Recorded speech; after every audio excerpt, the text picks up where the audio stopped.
Kagulat World. Buong Rome napapatayo ngayon matapos makumpirma ang isa sa pinakamainit na salpukan sa women's tennis. Alexandra Ayala laban mismo kay Elena Rybakina sa third round ng Italian Open. Matapos kulatin ni Alex ang crowd sa kanyang dominanteng straight sets victory kontra Wang Xinyu, isang napakalaking hamon agad ang naghihintay sa Pinay sensation, ang world number 2 na si Rybakina. At dahil dito, parang biglang nagliyab ang buong torneo. Hindi na ito simpleng up-and-coming player story. Ang tingin ngayon ng international tennis fans kay Alex ay isa ng dangerous dark horse na kayang manggulat ng elite players anumang oras. Sa katunayan, maraming foreign fans ang humahanga sa composure ng Pinay matapos niyang baliktarin ang maagang 0-3 deficit laban kay Wang bago kontrolin ang buong laban. Kitang-kita na ibang level na ang confidence ni Alex ngayong 2026 season. Pero ibang klase ang susunod niyang haharapin. Si Elena Rybakina ay hindi lang basta top player. Isa siya sa pinakamapanganib na power hitter sa buong WTA Tour. Halos bomba ang kanyang serve, napakabilis ng baseline attacks, at kilala siyang pandurog ng momentum kapag nakainit. Kaya naman ngayon, maraming analysts ang nagtatanong, kaya bang tapatan ni Alex ang brutal na power game ng dating Grand Slam champion?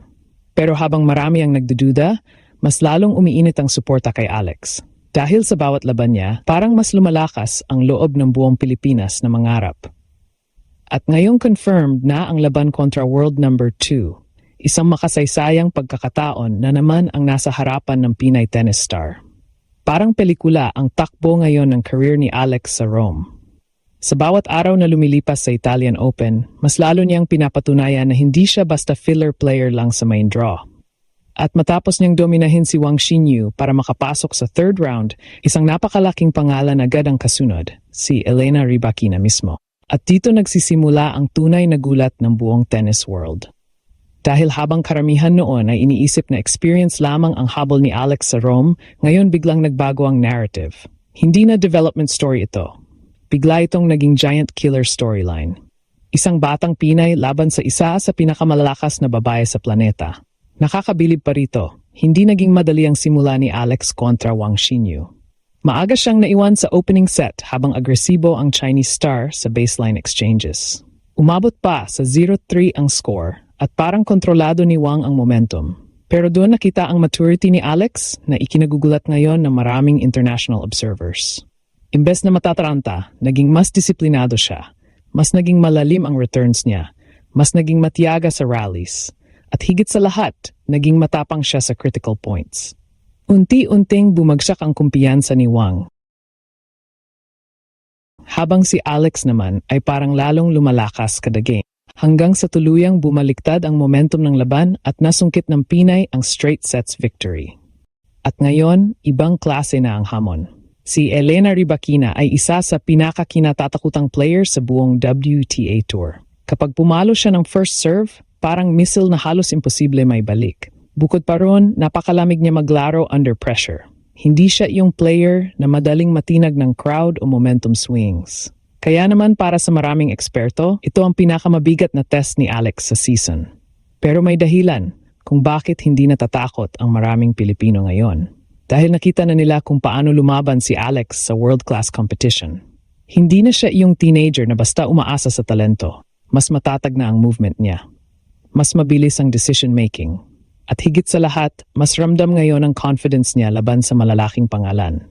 Sa social media, maraming fans mula iba't ibang bansa ang nagsasabing isa si Alex sa pinaka-dangerous floaters sa draw dahil wala raw pressure sa kanya kumpara sa mga top seeds. At minsan sa tennis, yun ang pinakadelikadong kalaban, yung player na walang takot, walang iniingatang ranking at handang sumugal sa bawat puntos. Kaya habang si Rybakina ang mabigat na paborito sa papel, ramdam ngayon sa Rome na hindi basta ordinaryong laban ang paparating. Dahil kapag nag-init si Alex, kahit world number 2 pwedeng manginig. Habang papalapit ang napakalaking salpukan ni Alex at Elena Rybakina sa Italian Open, mas lalong umiinit ang usapan sa buong tennis community tungkol sa isang tanong, hanggang saan kayang dalhin ni Alex ang momentum na meron siya ngayon. Dahil kung titingnan sa papel, halos lahat ng advantage ay nasa kampo ni Rybakina. Mas mataas ang ranking, mas marami ang experience, dating Grand Slam champion, Isa sa pinaka-nakatakot ang serve sa buong WTA Tour. At kapag usapang raw power, kakaunti lang talaga ang kayang sumabay sa kanya. Kaya para sa maraming analysts sa Europe, malinaw daw kung sino ang paborito sa laban. Pero iyon din mismo ang dahilan kung bakit sobrang delikado ni Alex ngayon. Wala siyang pressure. Habang si Rybakina ay inaasahang manalo bilang world number 2, si Alex naman ay malayang makakapaglaro ng walang bigat sa balikat. At sa tennis, maraming higante na ang bumagsak dahil sa isang fearless opponent na biglang nagliliyab ang kumpiyansa. Yan ang klase ng enerhiya na dala ngayon ni Alex sa Rome. Mapapansin kasi sa kanyang mga huling laban na mas naging agresibo siya sa tamang pagkakataon. Hindi na puro depensa. Kapag may opening, agad siyang sumusugod gamit ang kanyang mabilis na forehand at matatalinong angle shots. Bukod pa ron, malaking improvement din ang ipinakita niya sa mental toughness. Kahit naipit sa rallies o nadedehado sa score, hindi agad bumabagsak ang composure niya.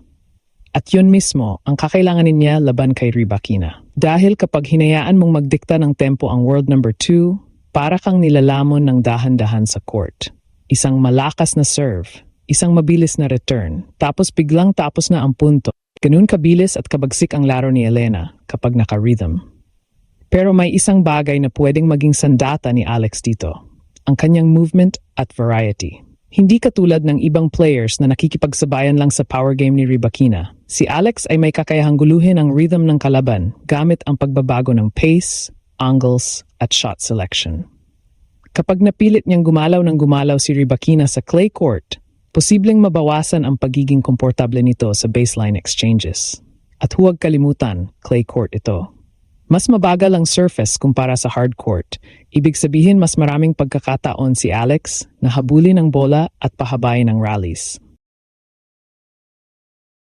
Ito rin ang dahilan kung bakit maraming fans ang naniniwalang may tsansa siyang manggulat. Sa katunayan, parami ang foreign tennis fans na curious ngayon kay Alex.